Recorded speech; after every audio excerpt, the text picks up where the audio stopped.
It's day 3 of our Easter week devotional series on the life of Peter, where we're learning what it looks like to be a more faithful follower of Jesus through some of Peter's strong points and through some of his lows as well. A couple days ago, we saw in Luke chapter 5 that when Jesus calls Peter to follow him, Peter goes all in. He leaves everything behind and follows Jesus. And it was a challenge to us to leave things behind, to pay a price, to walk in obedience to Jesus. Yesterday, we saw in Mark chapter 8 that Peter professes Jesus is the Christ, but Jesus redefines what it means to be the Christ. He shows that he came as a suffering king. Peter actually rebukes Jesus, and Jesus says, no, Peter, you don't understand. If you're going to follow me, you need to deny yourself, take up a cross, and follow. Today I want to look in Mark chapter 14. It's the night of Jesus' arrest, betrayal, where he heads to trial, and the day before Good Friday when he'll be put on a cross. Jesus and his followers, including Peter, have just celebrated the Passover meal, and they've finished up their meal and they've walked just outside of Jerusalem to the Mount of Olives. As they're sitting on the Mount of Olives, Jesus says to Peter this in Mark chapter 14, and really he says this to all of the disciples. I'll go ahead and share this on the screen. Mark writes, "And Jesus said to them, 'You will all fall away.' But Peter said to him, 'Even though they all fall away, I will not.' And Jesus said to him, 'Truly, I tell you, this very night, before the rooster crows twice, you will deny me 3 times. But he said emphatically, 'If I must die with you, I will not deny you.' And they all said the same."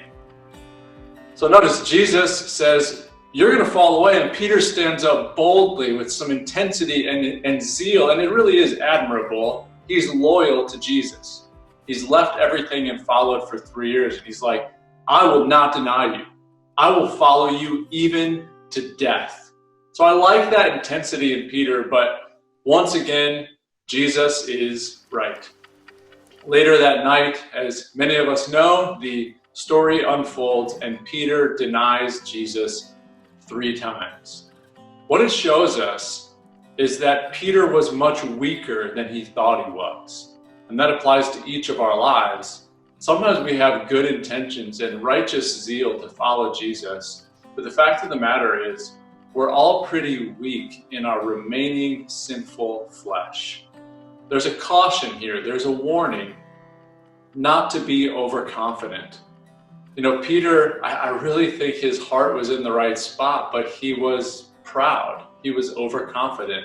He thought that in his own strength, he could continue to follow Jesus. He could be faithful even unto death. And he lacked humility. The humility to say, I need God's help to be faithful. We are all susceptible to that pride, that overconfidence, that thinking that in our own strength we can obey and we fail to rely on Jesus. There have been a number of times in ministry where I've sat with people after sin has sort of wrecked their life in some way, and they've said this. They've said, I don't understand how I got to this point. I never thought I'd be there. Maybe you've said that before. You get to a place in life where your sin slowly deceived you and it snowballed, and you got to a place where you're like, how did I get here?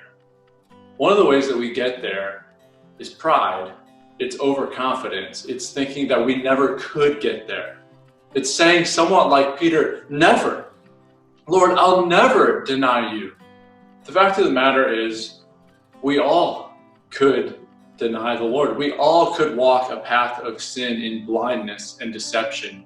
There's a passage in the book of Hebrews, chapter 3, verse 13, that says, "Exhort one another every day as long as it is called today, that none of you may be hardened by the deceitfulness of sin." Sin blinds us. It hardens our heart. It's deceptive. Therefore, we need one another to exhort each other, to encourage each other, to call each other out, to rebuke each other, and just to help each other stay on the narrow way. We need godly humility to say, yes, I want to follow Jesus, but I need his help. There is a reality that I too could be blinded in my own sin and walk a path of destruction. Thankfully, Peter, who later writes the book of 1 Peter and 2 Peter, he writes this many years after he denies Jesus out of overconfidence and pride. He writes in 1 Peter chapter 5 the following words: "Humble yourselves, therefore, under the mighty hand of God, so at the proper time he may exalt you, casting all your anxieties on him because he cares for you." And listen to this.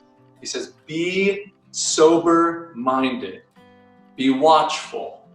Your adversary, the devil, prowls around like a roaring lion, seeking someone to devour." It seemed that Peter learned his lesson. He needed to humble himself before the Lord. He needed to be sober-minded and watchful. And even though his loyalty was good, he needed the righteous humility to say, I can fall, I can sin, I can wander.